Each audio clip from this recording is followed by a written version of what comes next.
That's how you'll find diamonds in rivers near your location, by understanding the 3 critical visual markers that separate real diamonds from worthless quartz.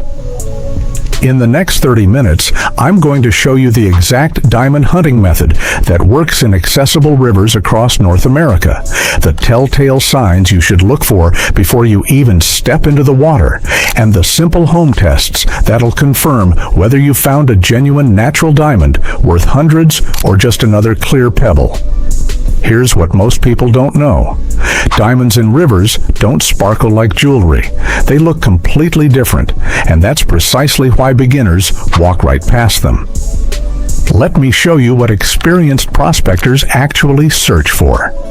But before we dive in, if you're serious about finding diamonds, rubies, sapphires, and other precious stones, make sure to subscribe and hit the bell icon, because I share advanced prospecting techniques every week that most hunters never learn. All right, good luck, gem hunters. Foundation section. Before you start your search, you need to understand something crucial about river diamonds. Unlike what most people think, diamond deposits don't announce themselves with glittering stones sitting on gravel bars.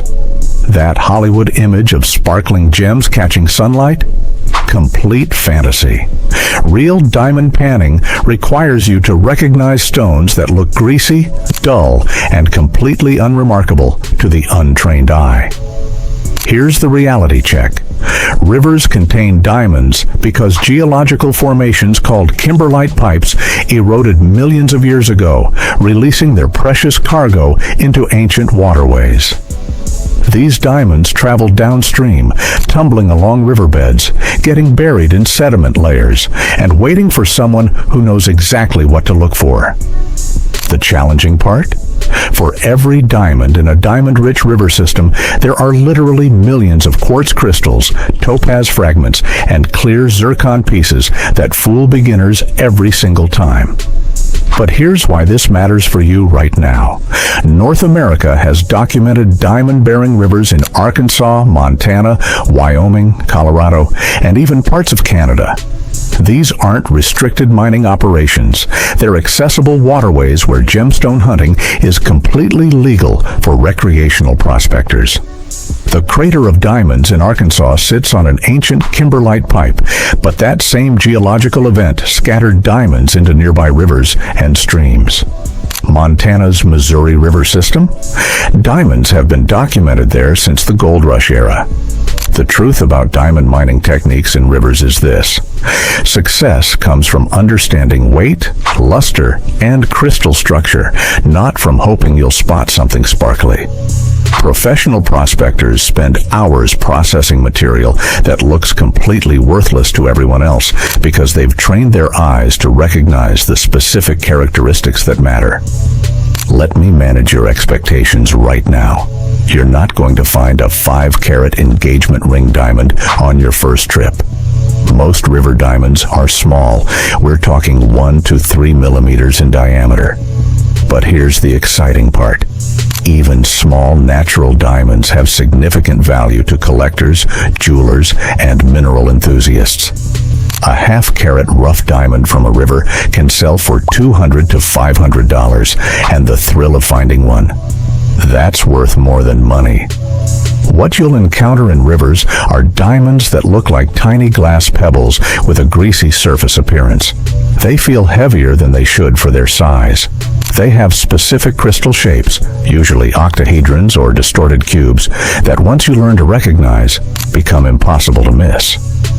The metallic luster I mentioned, it's subtle, more like a soapy shine than mirror-like reflection. This guide focuses on practical identification because that's where beginners struggle most. You can travel to the right river, process gravel correctly, and still walk away empty-handed simply because you didn't recognize what you were holding. The secret is building a mental database of what diamonds actually look like in their natural, unpolished state. That's what we're building together over the next 25 minutes. Visual identification. Now, here's where it gets interesting. First, you have to understand what you're actually seeing when you find a potential diamond. The most distinctive feature, that greasy or resinous luster.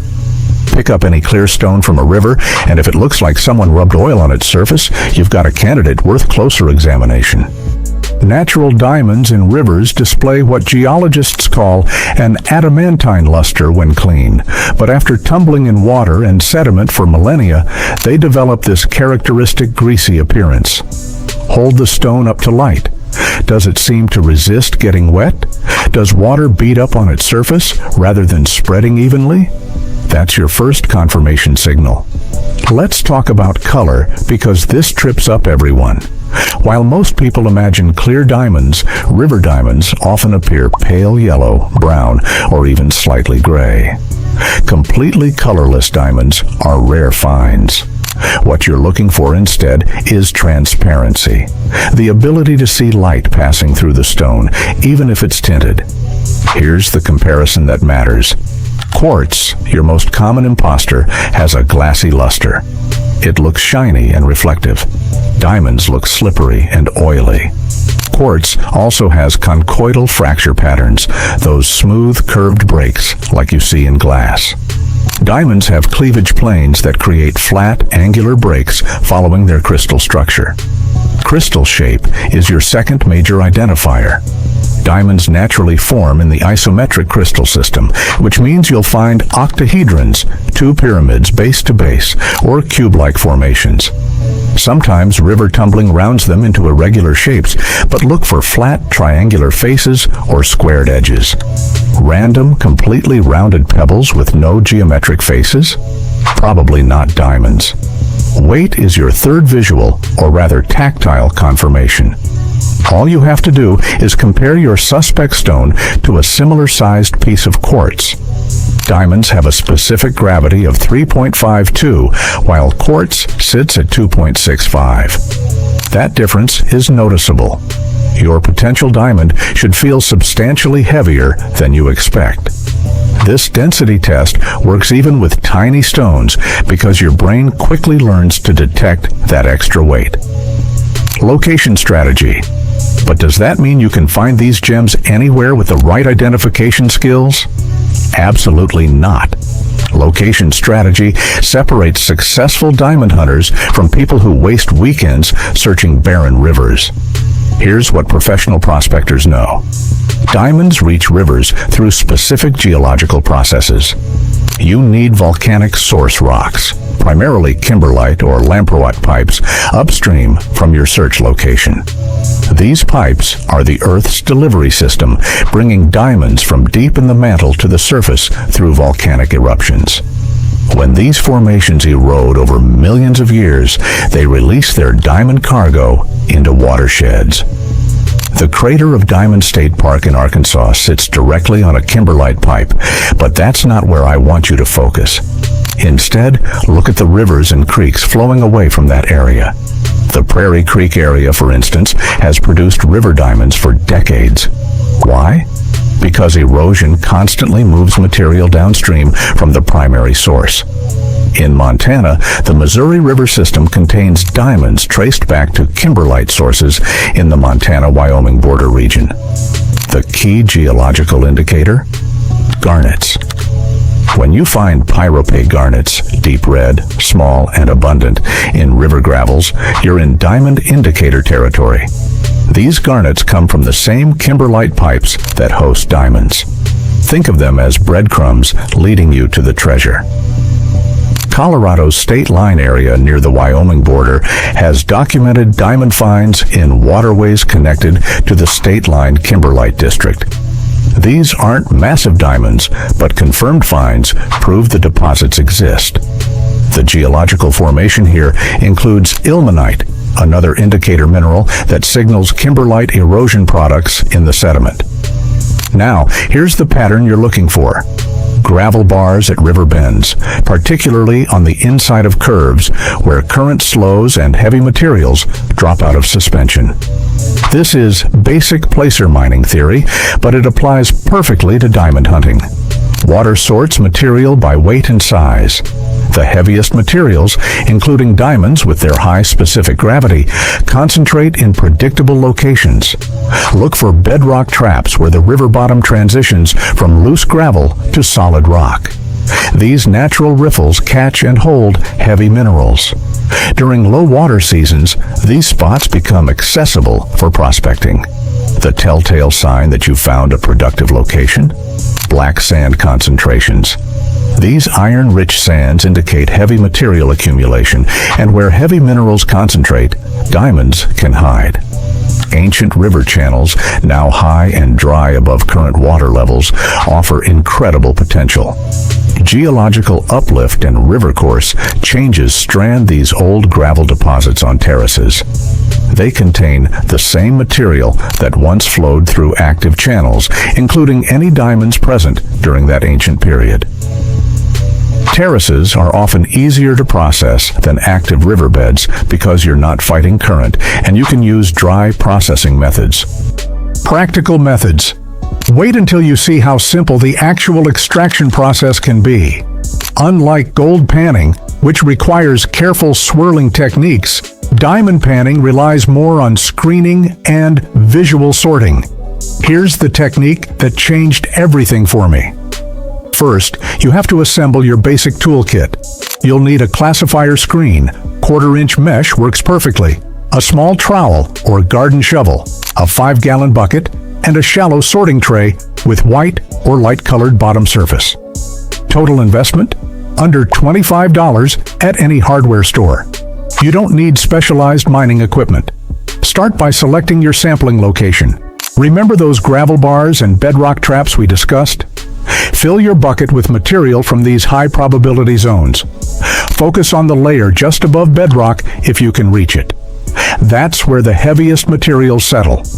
Run your material through the classifier screen directly into the bucket, submerged in water if you're working streamside.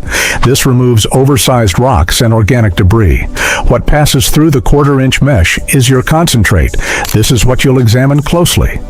Here's where diamond mining techniques differ from gold recovery. Instead of panning away lighter material, you're going to spread small amounts of your screened concentrate across your sorting tray.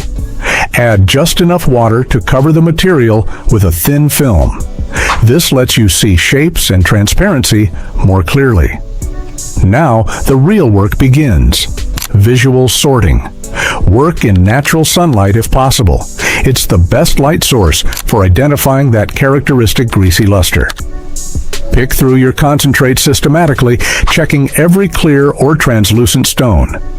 This is tedious work.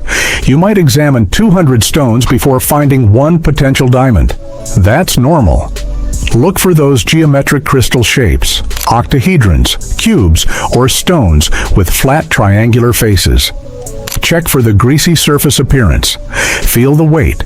Does it feel heavier than similar-sized quartz?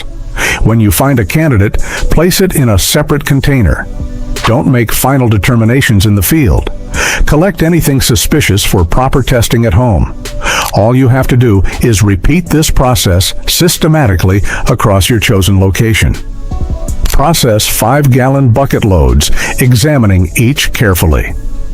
Professional prospectors know that diamond hunting is a numbers game. The more material you process, the better your odds. But here's the smart approach. Rather than randomly sampling everywhere, concentrate your efforts in those high-probability zones we identified. Quality locations matter more than quantity of material processed. Advanced recognition. But there's something even more important than basic identification. Understanding the variations that cause experienced prospectors to recognize diamonds while beginners overlook them completely. Diamond crystal shapes in rivers rarely appear as perfect geometric forms. Dodecahedral diamonds, stones with 12 faces, occur frequently but don't match the octahedral image most people expect. These look almost spherical with slight faceting. River tumbling can also create what we call mackles, twinned crystals that appear as flattened triangles. If you're only searching for perfect octahedrons, you're missing 50% of potential finds. Surface characteristics tell important stories. Natural diamonds often display trigons, triangular pits, or raised pyramids on octahedral faces. These microscopic features are diagnostic. You'll need a 10 times jeweler's loupe to see them clearly, but they're definitive proof of diamond identity. A loupe costs less than $10 and should be in every gemstone hunter's kit. Color variations extend beyond the pale yellows and browns I mentioned earlier. Gray diamonds exist. So do stones with greenish tints from natural radiation exposure over millions of years. Some river diamonds appear nearly opaque due to internal fractures and inclusions. Don't dismiss cloudy stones automatically. They might still be diamonds, just lower quality. Here's the part that surprises most people. Quality assessment begins in the field. Industrial-grade diamonds, those unsuitable for jewelry, still have significant value for cutting tools, grinding applications, and collector markets. How do you distinguish gem quality from industrial grade? Transparency and clarity are your primary factors. Hold the stone up to light. Can you see through it clearly, or is it cloudy and fractured? Gem-quality natural diamonds show life, internal light reflection and refraction, creating sparkle even in rough form. Industrial diamonds look dull and lifeless. Both are real diamonds, but value differences are substantial. A gem-quality half-carat rough diamond might sell for $400. The same weight in industrial diamond? Maybe $50. Still worth finding, but adjust expectations accordingly. Common mistakes beginners make? First, they expect diamonds to sparkle. Rough diamonds don't. Their unpolished surfaces diffuse light. Second, they assume all diamonds are valuable. Industrial-grade stones are common. Third, they overlook small stones. Most river diamonds measure 1 to 3 millimeters. You need sharp eyes and patience. Another critical error, confusing clear topaz with diamonds. Topaz appears in the same geological environments, has similar hardness, 8 on the Mohs scale versus diamond's 10, and can look nearly identical to amateur eyes. The difference? Topaz has perfect basal cleavage. It breaks along flat planes perpendicular to its length. Diamonds cleave along octahedral planes. Topaz also lacks that distinctive greasy luster. Climax and final reveal. Now, here's where I deliver on that early promise. The home testing methods that'll confirm whether your suspect stones are genuine diamonds. These tests cost almost nothing and provide definitive answers. The scratch test leverages the Mohs hardness scale. Diamond rates 10, the hardest natural substance. Corundum, ruby, and sapphire rates 9. Topaz rates 8. Quartz rates 7. Here's your testing sequence. Attempt to scratch a piece of loose quartz with your suspect diamond. Real diamonds will scratch quartz easily, leaving a visible line. Quartz cannot scratch diamond under any circumstances. But here's the smarter test. Use a piece of sandpaper. 120 grit works perfectly. This is essentially aluminum oxide, which rates 9 on the Mohs scale. Try scratching your suspect stone with the sandpaper under moderate pressure. If it scratches, it's not diamond. Diamonds resist sandpaper completely.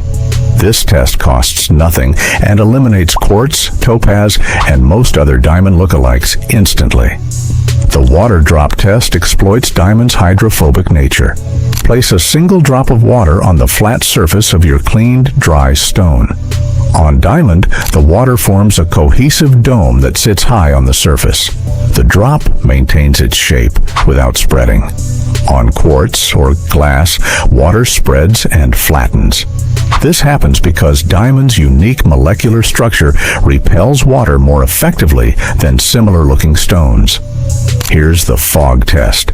Simple but effective. Breathe on your stone like you're fogging a mirror. Diamond disperses heat so efficiently that fog evaporates almost instantly. We're talking half a second. Quartz and other lookalikes hold fog for several seconds. This works because diamond has the highest thermal conductivity of any natural material. That same property is why diamond testers used by jewelers work. They measure heat dissipation. The newspaper test provides transparency confirmation. Place your stone flat on printed text. Can you read the letters through it?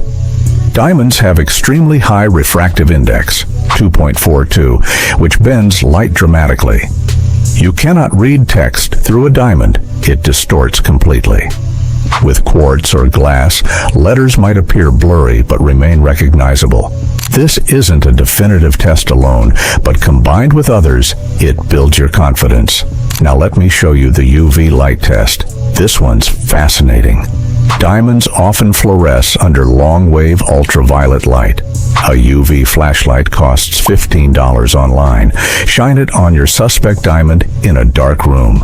Many diamonds glow blue, though some show no fluorescence. Important: lack of fluorescence doesn't mean it's not diamond. Only about 30% fluoresce strongly. But if you see that distinctive blue glow, you're very likely holding a real diamond. Weight comparison provides mathematical confirmation. Remember that specific gravity number, 3.52 for diamond versus 2.65 for quartz. Here's how to use it at home. Fill a graduated cylinder or measuring cup with exactly 100 milliliters of water. Note the level precisely. Drop in your suspect stone. If it's a 1-carat diamond, 200 milligrams, water level should rise 0.057 milliliters. A same weight piece of quartz raises water level 0.075 milliliters. The difference is measurable with basic kitchen equipment. But here's the ultimate confirmation method: professional verification. Most jewelers offer free diamond testing with electronic testers. These devices measure thermal conductivity with complete accuracy, distinguishing diamonds from every simulant, including moissanite. Once you've completed your home tests and you're confident in your find, visit a local jeweler for final confirmation. They have no reason to lie. If it's diamond, they'll tell you. If not, they'll identify what it actually is. Let me give you the success indicator checklist. Your stone passes as likely diamond if it displays greasy, adamantine luster, shows geometric crystal structure with flat faces, feels noticeably heavy for its size, scratches quartz easily but resists sandpaper, sheds water in dome-shaped drops, clears fog instantly, and possibly fluoresces blue under UV. Meeting 5 of these 7 criteria, you probably found a diamond. Quality assessment determines whether you found a valuable gem or just an interesting mineral specimen. Examine your diamond under magnification. Look for transparency. How clearly does light pass through? Check for color. Completely colorless or white diamonds command premium prices, while yellows and browns are less valuable but still genuine. Inclusions, internal flaws, affect value dramatically. Small black carbon spots, fracture lines, or cloudy regions reduce gem quality. But here's what beginners don't realize: even heavily included diamonds have value. Industrial applications don't require perfection. Collectors value documented river diamonds regardless of clarity. A confirmed river diamond from Montana's Missouri River system, even if industrial grade, sells to collectors for meaningful money. Size assessment is straightforward. Measure your diamond in millimeters. A 1 millimeter diamond weighs approximately 0.005 carats. 2 millimeters equals roughly 0.03 carats. 3 millimeters reaches about 0.1 carat, 1/10 carat. The relationship isn't linear because volume, and therefore weight, increases cubically with diameter. Most river diamonds fall in the 1 to 3 millimeter range, meaning 0.005 to 0.1 carat finds are typical. Value ranges for rough diamonds vary widely. Industrial grade material, $50 to $150 per carat. Near gem quality with visible flaws, $150 to $400 per carat. Gem quality clear stones, $400 to $1,000+ per carat, depending on color and clarity. These are rough stone values. Cut and polished diamonds are worth substantially more, but cutting costs eat into profits for smaller stones. Here's your reality check. Most river diamond finds are small industrial-grade stones, but finding even one confirms you're in productive territory. Professional prospectors know that where one diamond appears, others exist. Your first find validates your location and techniques. That knowledge is worth more than the stone itself. Closing and next steps. So, let's talk about what happens after your first diamond discovery. First, document everything. Photograph your find next to a ruler for scale. Record the exact GPS coordinates of your discovery location.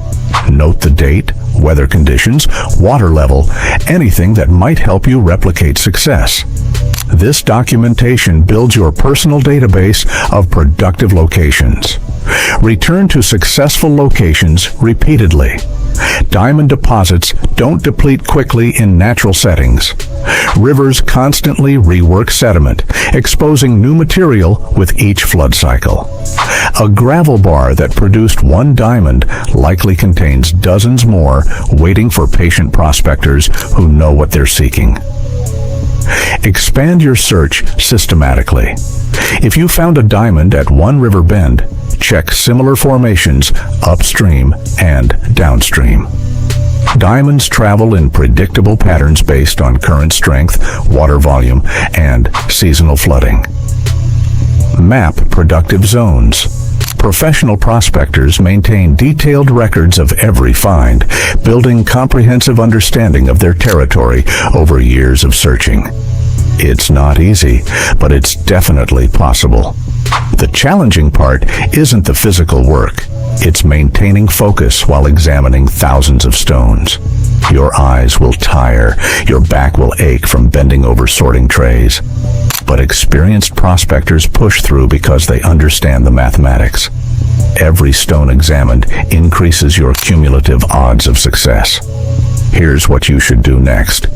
Start with the most accessible diamond-bearing region near you. If you're within driving distance of Arkansas, visit Prairie Creek or other streams near the Crater of Diamonds. Montana residents should explore Missouri River tributaries. Colorado and Wyoming prospectors have the State Line District. Even if these areas aren't close, the identification techniques work anywhere diamonds exist in rivers. Let me tell you about seasonal timing because this dramatically affects your success rate. Late summer and early autumn provide ideal conditions for river diamond hunting. Water levels drop after spring runoff, exposing gravel bars that remain submerged during high water periods. These seasonal exposures give you access to material that's been accumulating heavy minerals all year. Winter prospecting offers unique advantages in southern regions where rivers don't freeze. Fewer recreational users mean more privacy and undisturbed locations. Cold water clarity improves dramatically. You can see bedrock features and gravel composition much more clearly than in warm, algae-rich summer water. Dress appropriately, and you'll have entire productive river systems virtually to yourself. Spring flooding creates opportunities that smart prospectors exploit. After major flood events, check traditional gravel bars for completely reworked material. Floods excavate deep sediment layers, bringing up material buried for decades or centuries. The month immediately following spring floods represents prime prospecting time. Fresh concentrations of heavy minerals appear in predictable locations. Now, here's the equipment upgrade path that makes sense. Start with your basic $25 kit. Once you've found your first diamond and confirmed productive locations, consider adding a battery-powered sluice box. These portable units cost around $150 and process material 5 times faster than hand screening. For serious prospectors working rich locations, this investment pays for itself quickly. A digital microscope, those USB models that connect to smartphones, revolutionizes identification accuracy. For $40, you get 200 times magnification that reveals trigons, cleavage planes, and surface characteristics invisible to loops. This tool eliminates uncertainty. You'll definitively identify diamonds versus lookalikes without needing professional verification for every suspect stone. Invest in that basic toolkit I mentioned: classifier screen, sorting tray, loop, UV light, and sandpaper for testing. Total investment under $50. This equipment works for diamond hunting and translates directly to other gemstone prospecting. The same techniques help you find sapphires, rubies, garnets, and dozens of other valuable minerals. Understanding legal access rights prevents problems and protects your finds. Most navigable rivers allow prospecting below the high water mark on public waterways. This means you can legally work gravel bars, sandbars, and shallow areas without landowner permission. However, removing material from private property above the high water line requires explicit permission. Know your boundaries. State parks and recreation areas have specific regulations. Some prohibit mineral collection entirely. Others allow personal use collection with quantity limits. Arkansas's Crater of Diamond State Park, for instance, operates on a finder's keeper's policy. You keep everything you find after paying the daily dig fee. Research regulations for your target locations before investing time and travel expenses. Join online communities of gemstone hunters and diamond prospectors. These groups share location information, identification tips, and success stories that keep you motivated during inevitable dry spells.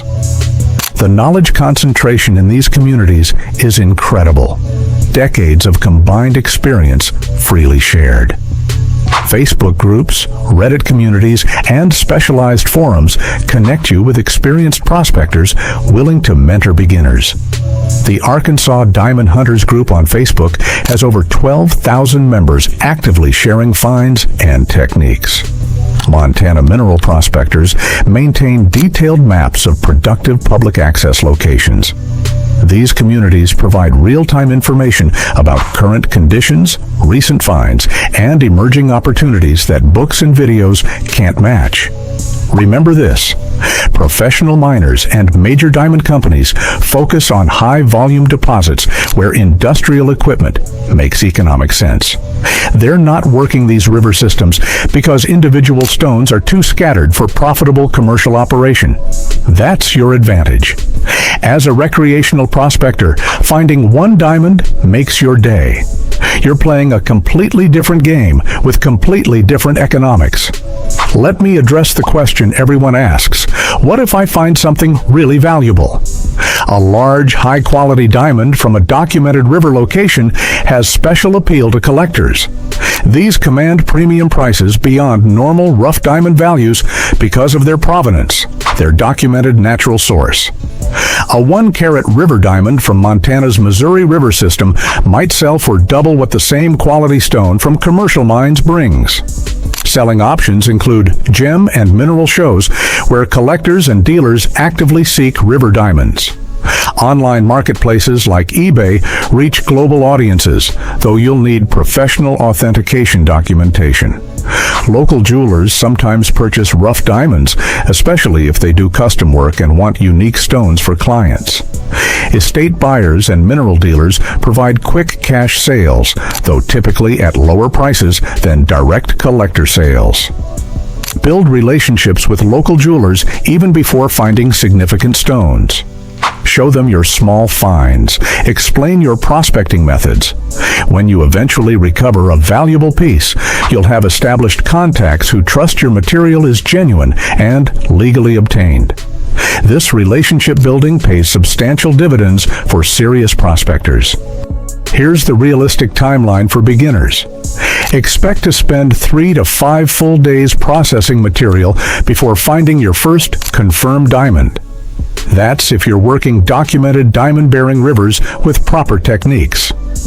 Some prospectors find stones on their first outing, others search for months. The variables include location quality, your visual identification skills, the amount of material you process, and simple luck. Track your time and calculate your effective hourly rate. This isn't really about making money. If you want income, get a job. This is about the thrill of discovery, being outdoors, learning geological processes, and potentially finding something genuinely valuable. The moment you hold that first confirmed diamond, knowing you extracted it from tons of ordinary gravel through knowledge and persistence, that feeling justifies every hour invested. In my next video, I'm going to show you the exact locations in Arkansas where recreational prospectors are finding diamonds right now, including GPS coordinates, access points, and the specific techniques working best in that region. I'll also cover the legal considerations, where you can prospect without permits, and how to stay within regulations. If you want to turn this knowledge into actual finds, that video delivers the final pieces you need. I'm also preparing a comprehensive guide to indicator minerals, those garnets, ilmenite, and other stones that signal diamond-bearing geological formations. Understanding these indicators multiplies your success rate dramatically. You'll learn to read river geology like professional prospectors, identifying productive zones before processing a single bucket of gravel. But before you go, let me leave you with this. Every diamond currently sitting in jewelry stores worldwide started as a rough stone that looked completely unremarkable. The difference between valuable gems and overlooked pebbles is knowledge, knowing what to look for, where to search, and how to confirm your finds. You now have that knowledge. The only question is whether you'll use it. The secret is consistent effort. Don't expect overnight success. Plan regular prospecting trips. Build your skills gradually. Learn from each outing. Document what works and what doesn't. Over time, you'll develop intuition about productive locations, efficient processing methods, and accurate identification that transforms you from beginner to experienced diamond hunter. Start this weekend. Pick a river system, gather your basic tools, spend 4 hours processing material from a promising gravel bar.